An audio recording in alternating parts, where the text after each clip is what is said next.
दिल्ली के अंदर उत्तर प्रदेश सरकार की भी लैंड थी।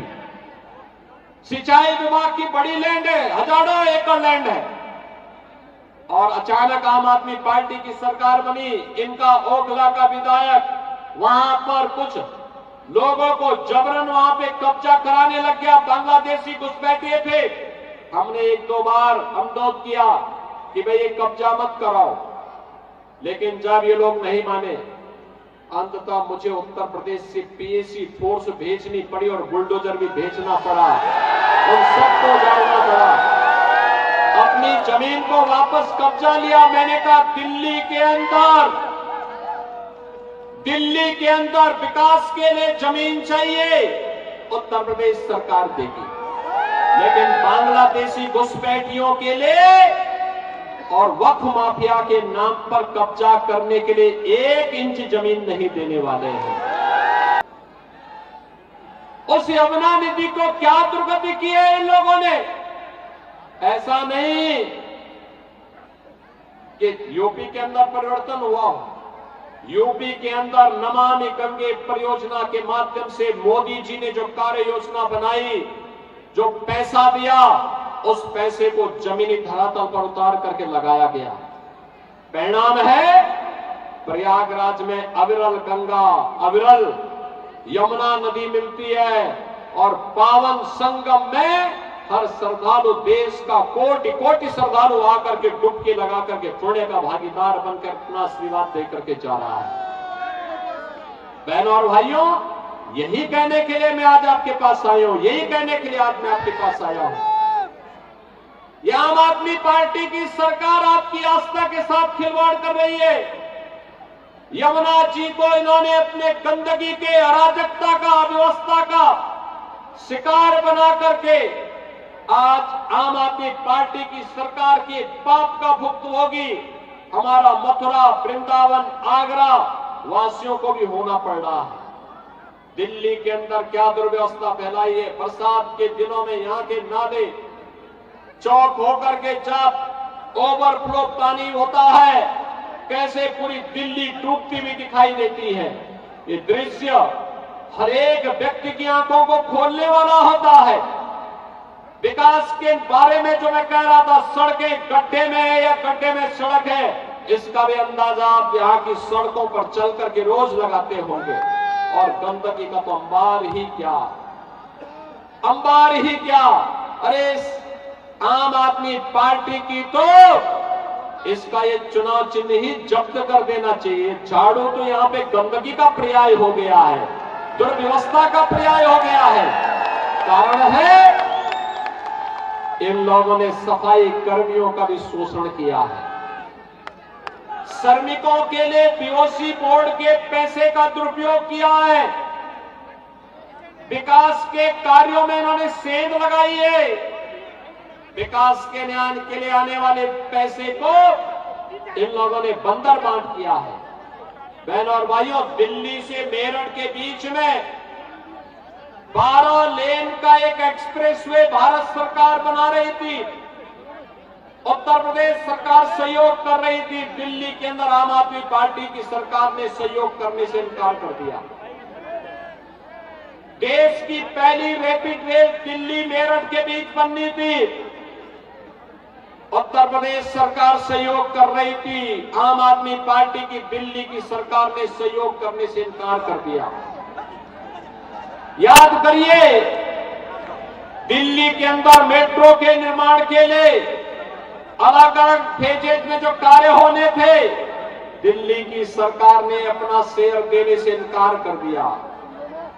याद करिए, आज से 12 साल 15 साल पहले जिस दिल्ली को नेतृत्व कभी श्री मदन लाल खुराना जी ने दिया हो, श्री साहब सिंह वर्मा और श्रीमती सुषमा स्वराज जी जैसे यशस्वी नेताओं का मार्गदर्शन और नेतृत्व जिस दिल्ली को प्राप्त हुआ हो, आज उस दिल्ली की दुर्गति क्या है यह किसी से छुपा हुआ नहीं है।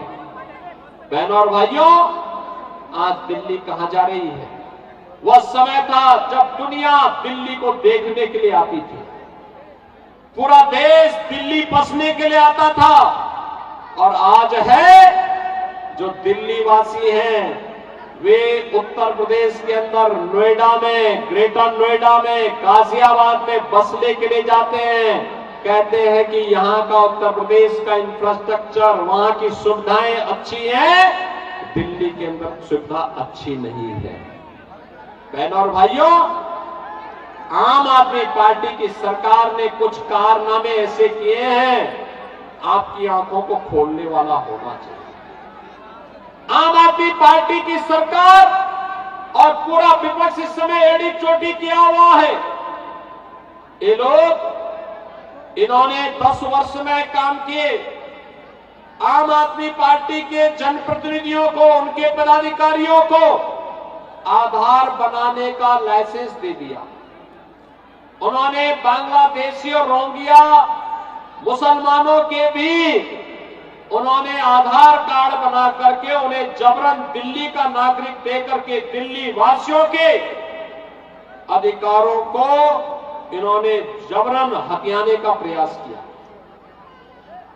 बहनों और भाइयों, जब सख्ती हुई, मशीनें रखवाई गई, तब पता लग रहा है कि इन्होंने कितना बड़ा षड्यंत्र कर दिया। 10 वर्ष में एक भी बार श्री अरविंद केजरीवाल जी ने कभी भी दिल्ली के औद्योगिक विकास के बारे में कोई चर्चा नहीं की, कोई बैठक नहीं ली।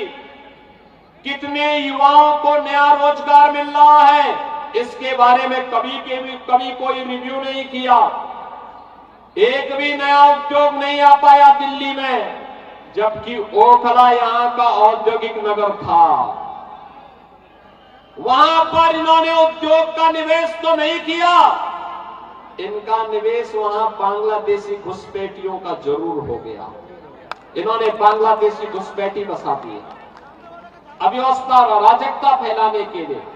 बहनों और भाइयों, दिल्ली के अंदर ओखला था, उत्तर प्रदेश के अंदर न्यू ओखला के रूप में जिसे आप नोएडा कहते हैं, यह भी इसी ओखला का एक नया रूप था। New Okhla industrial development authority के रूप में था। आज नोएडा कहां पहुंच चुका है? देश के अंदर निवेश का सबसे अच्छा डेस्टिनेशन आज नोएडा बन गया है। और ओखला, दिल्ली का ओखला पहले से बदहाल हो गया। इंडस्ट्री तो नहीं लग रही है, लेकिन बांग्लादेशी घुसपैठियों ने अराजकता फैला करके यहां के आम नागरिकों के अकाउंट पे डकैती डालना जरूर प्रारंभ कर दिया। और इसीलिए आज मैं आपके पास आया हूं कहने के लिए कि केजरीवाल जी, विकास कैसे होना चाहिए था दिल्ली का, आपके पास फुर्सत न हो तो 5 फरवरी के पहले आपको एक बार अपनी गलतियों का एहसास करने के लिए पश्चाताप स्वरूप गाजियाबाद और नोएडा का इंफ्रास्ट्रक्चर को जाकर के देखिए। आपको एहसास होगा कि 10 वर्ष का समय मिला था, आपको भी 10 वर्ष का समय मिला था। इन 10 वर्षों में दिल्ली के अंदर आप भी कुछ कर सकते थे। यह तय है कि 5 फरवरी के बाद जब यहां पर 8 फरवरी को परिणाम आएंगे, तब आम आदमी पार्टी की सरकार दिल्ली के अंदर विदा हो चुकी होगी। इसका फैसला 5 फरवरी को दिल्ली की जनता जनार्दन कर देगी। आपके लोगों ने, केजरीवाल जी, आपके लोगों ने दिल्ली के अंदर शराब घोटाला तो किया ही, भूमि घोटाला भी किया ही, भ्रष्टाचार के कीर्तिमान भी स्थापित किए और श्रमिकों के हकों पर भी डकैती डालने का काम किया। बीओसी बोर्ड में सेस का जो पैसा है, ये श्रमिकों के वेलफेयर में खर्च होना चाहिए। इन्होंने सैकड़ों करोड़ बांट दिए और जब उसकी जांच हुई, ऑडिट होता है, तो पता लगता है कि ये पैसा तो आम आदमी पार्टी के वर्कर को बांटा गया है, ये किसी श्रमिक को नहीं बांटा गया है। बहनों और भाइयों, श्रमिकों का पैसा आम आदमी पार्टी के कार्यकर्ताओं को खैरात की तरह बांटेंगे? आपको जाके देखना चाहिए। अरविंद केजरीवाल जी जाइए, उत्तर प्रदेश में जाइए, अटल आवासीय विद्यालय वर्ल्ड क्लास इंफ्रास्ट्रक्चर के रूप में, वर्ल्ड क्लास इंफ्रास्ट्रक्चर के रूप में